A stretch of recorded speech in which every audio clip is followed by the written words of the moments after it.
Ladies and gentlemen, don't forget to check out the links in the video description below, where you can also acquire Digging Up Armageddon, the search for the lost city of Solomon by none other than Dr.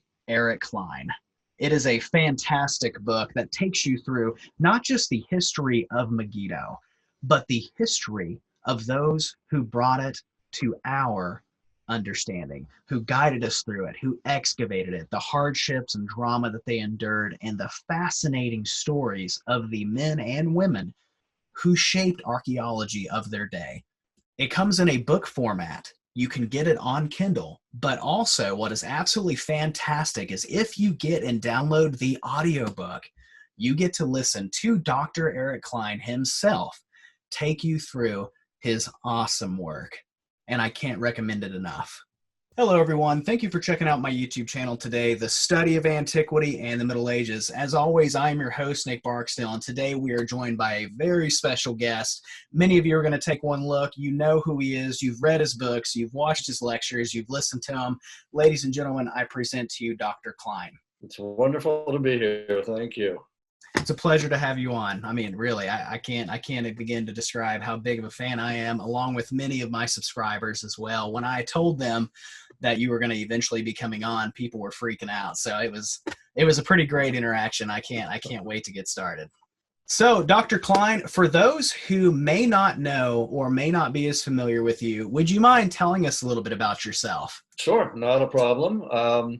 Wanted to be an archaeologist since I was 7 years old. My mother gave me a book on Heinrich Schliemann. It was a children's biography called The Walls of Windy Troy. And I read it, and I announced to my parents I was going to be an archaeologist. My mom said, "Good for you." And my dad said, "No, you're going to be a doctor." And, well, mom won. So wanted to be an archaeologist for most of my life. And have pretty much enjoyed every minute of it. I've been digging since I was a sophomore in college. Been on, I think, more than 30 seasons of excavations by this point, in a variety of locations. Dug in, let's see if I remember them all. I've dug in Greece, Israel, Jordan, Cyprus, Crete, a couple of other places, including the US. I've dug in Vermont and I've dug in California. But awesome. Anyway, so been digging ever since, and writing and teaching. Now I'm teaching at George Washington University. I've been here for about 20 years. Advisor for all the archaeology majors, which has been a lot of fun. Director of the Capella Archaeological Institute. And let's see, I've been co-directing with the Sophius Orlando at Tel Kabri since 2005. And I was a member of the Megiddo Consortium excavation project from 1994 to 2014. Started as a volunteer, ended as co-director. It was actually just about the time that I retired from Megiddo was the time that I started researching and writing this new book, this Digging Up Armageddon, which just came out. Boy, was that fun. What happened was that when we were digging at Megiddo, we were the fourth excavation that was there. And so I became very interested in the people that had dug there before us. There was Gottlieb Schumacher, who was there in 1903 to 1905. Interesting guy, German ancestry, but born in Zanesville, Ohio. So he was the first one to dig at Megiddo. University of Chicago was there in 1925 to 1939. They're the ones that the book is written about. But then Yigai Yadin, probably the most famous Israeli archaeologist ever, dug at Megiddo in the 60s and 70s. And then we were there from the early 90s, and it's still ongoing. After I retired from the dig, they replaced me with Mario Martin and Matt Adams, along with Israel Finkelstein, and they are now still working there. So when I was digging there, I thought, what have people done before us and all that, plus the archaeology of the site. So I thought, let me write a book that talks about the earlier archaeologists and about archaeology, so people can get an insight into what's at Megiddo, but also what it was like to dig there. And especially since Chicago were there in the 20s and 30s, which was British Mandate Palestine at the time. It was in between the two world wars. And it was also the time of the Great Depression. So very interesting to see how all of that affected them. Plus, in the archives at the Oriental Institute, there's all of their letters and cards and cables and diaries. So we really get the inside scoop. So in that book, I pulled a James Michener, like his book, The Source, and I alternate. One chapter is about the archaeologist, and the next chapter is about the archaeology.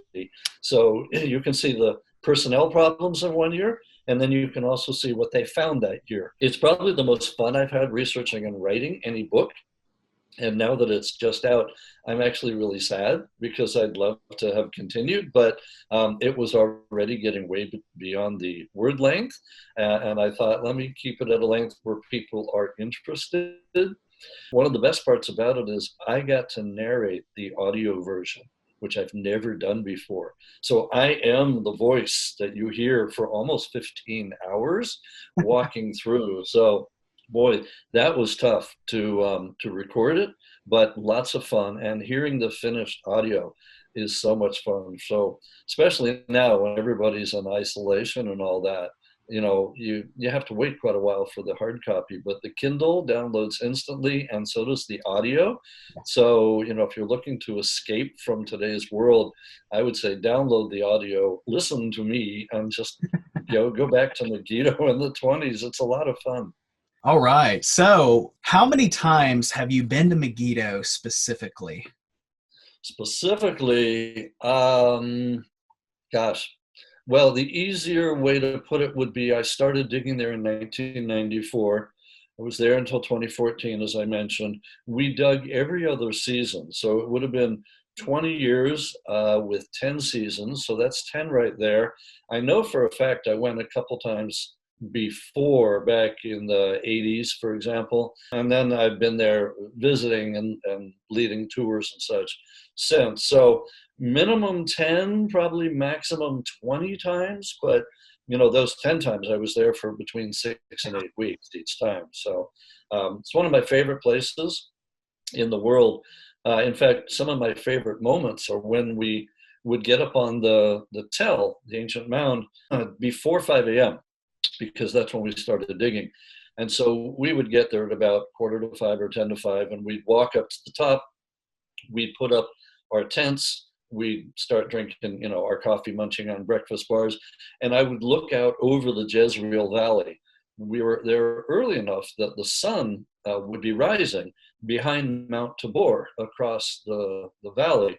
And it was just, it's kind of strange to say, given the battleground that it has been over history, but it was one of the most peaceful places I've ever been, was to watch the sun coming up.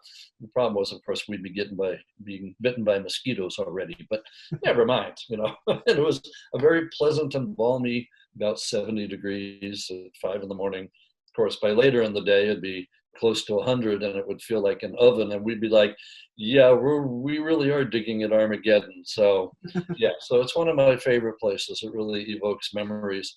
And walking up onto the mound in the morning, I always wondered, what am I walking on top of? Right? What is underneath my feet? There's 5,000 years of history here. What am I stepping on right now? So that was also a neat feeling. So, let's actually talk about the Chicago expeditions to Megiddo. Would you guide us through on a brief story of kind of how these excavations took place and a little bit of the story with it? Sure. So I'll give you the backstory, as it were. All right. So they started out, they got there in 1925. There were only 4 of them there to begin with. The first director was a guy named Clarence Fisher, who had been working at the University of Pennsylvania and had dug in a number of different places before, Bet Shean, places down in Egypt. So they got there and they were surveying the mound at first for a while.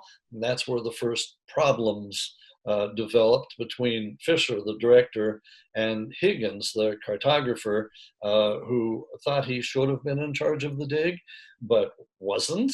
So that had to, Breasted had to give Higgins a fairly sharp rap on the knuckles, he says in one letter, and then they fire him. So once Higgins is gone, things smooth out a little bit better. They actually start digging in 1926. By the time Breasted comes to visit in March or April of 1926, they had already found one of the most famous objects, namely the piece of stone that says on it Sheshonk, Pharaoh Sheshonk, which most people think is probably Shishak of the Bible. And Breasted got all excited about it because it proved that Shishak had captured Megiddo. It's from an inscription that the Egyptians usually put up at a site that they have captured and then occupied. And of course, there's an inscription down in Egypt where Sheshonk says that he captured Megiddo. So this is a nice little confirmation of that. So Breasted saw that when he got there because it had actually been found by the previous excavator, by Schumacher, but his men had missed it and they had thrown it out on the back dirt pile. When Chicago got there, the first thing they did was to build a dig house that they could sleep in because the whole area of the Jezreel Valley there was swampy and full of mosquitoes. They all came down with malaria right away. So at one point, for example, we're told that all of the workmen, there's like 200 workmen, they're digging up on top of the mound by themselves with nobody supervising because everybody else is down in the house with malaria. Anyway, one of the Egyptian workmen was bringing stones down from the top of the mound to help build the dig house.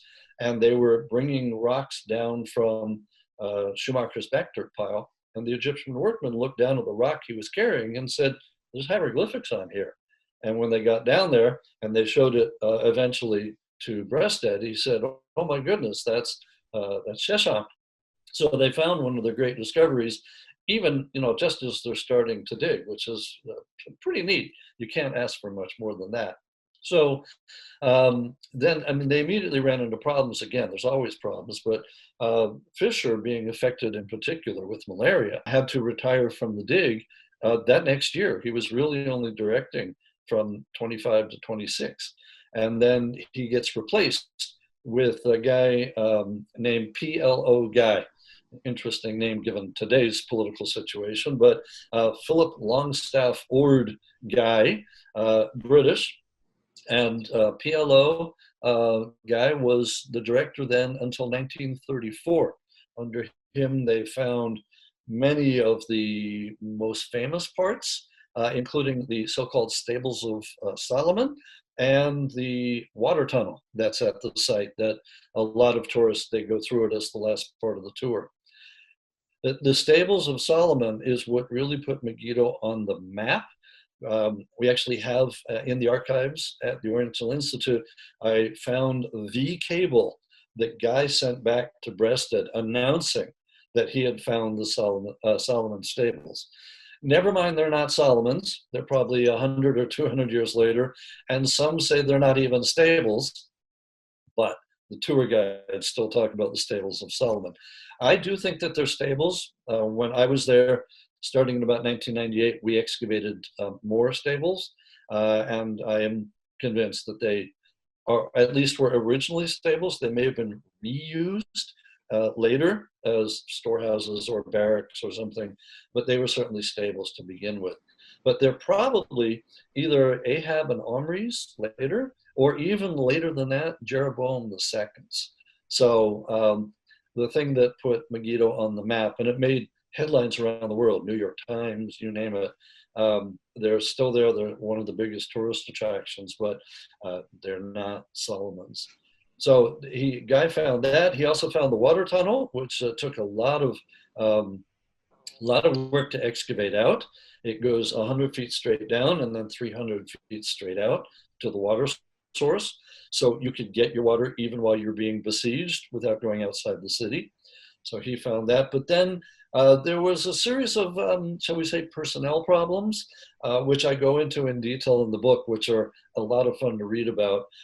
They resulted in Guy being fired after he wrote what Breasted called the most scurrilous letter ever received by this institute. And they just fired him on the spot. So the third and last director is Gordon Loud, who had already been working for Chicago up in Iraq at the site of Horsabad. And so they transferred him down to Megiddo, and he was there 1935 until 1939. he found the famous Megiddo ivories, half of which are in Jerusalem at the Rockefeller Museum, and the other half are in Chicago at the Oriental Institute. Those ivories were almost not found because Chicago actually ran out of money. In 1936, Breasted died unexpectedly, and the Rockefeller foundations that have been underwriting everything pulled the money. And so there's another series of telegrams: terminate and liquidate. They told the Megiddo people to shut it down. But at the very last moment, they found some more money. And they said, okay, one more season, one more season. And that's when they found the ivories at Megiddo.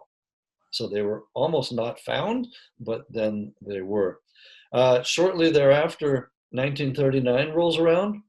And when World War II starts calling all of the Megiddo expedition members up to serve, they couldn't get a team together.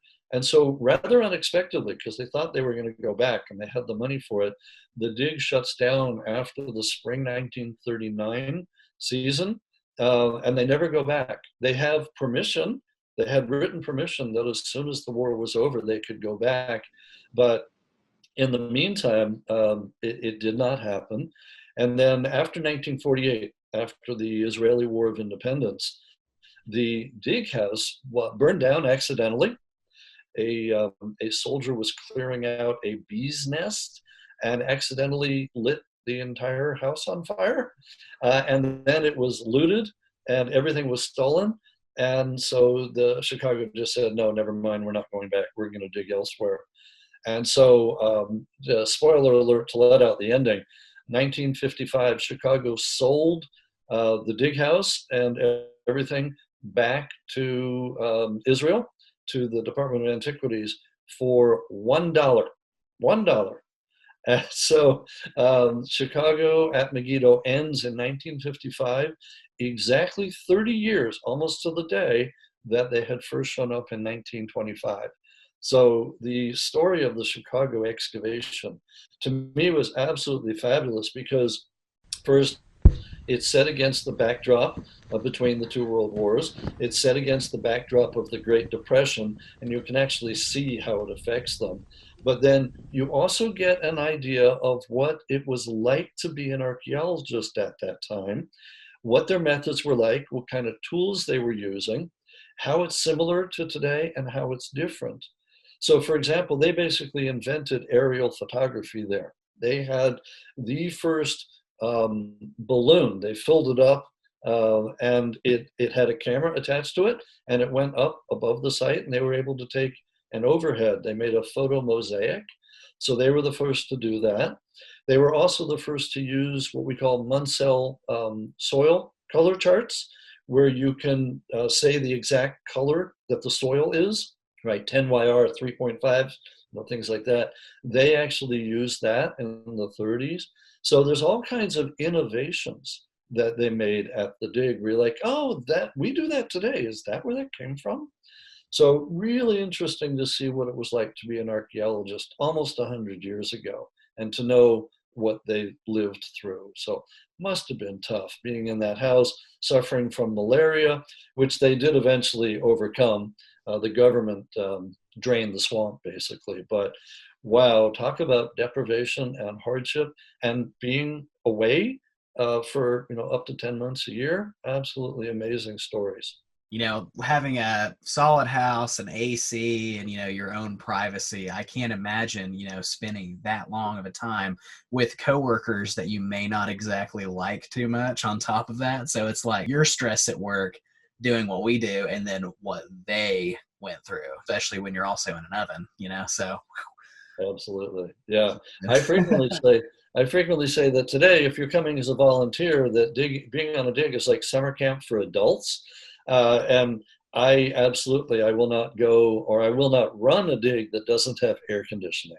So, and I figure if I want it, everybody else wants it too. So, I've been there, done that. I've been on the digs where I was sleeping on an army cot under the stars. I've been in, places with no air conditioning, and I'm like, I'm old enough now that I want creature comforts, and I'm sure the volunteers do too. So, and the other thing too, like an army, an excavation runs on its stomach. So I make sure that our people are well fed. So frequently people come away from the excavation weighing more than they did when they showed up. So, which I always see as a good sign. So. Oh yeah, I'm sure they appreciate that as well.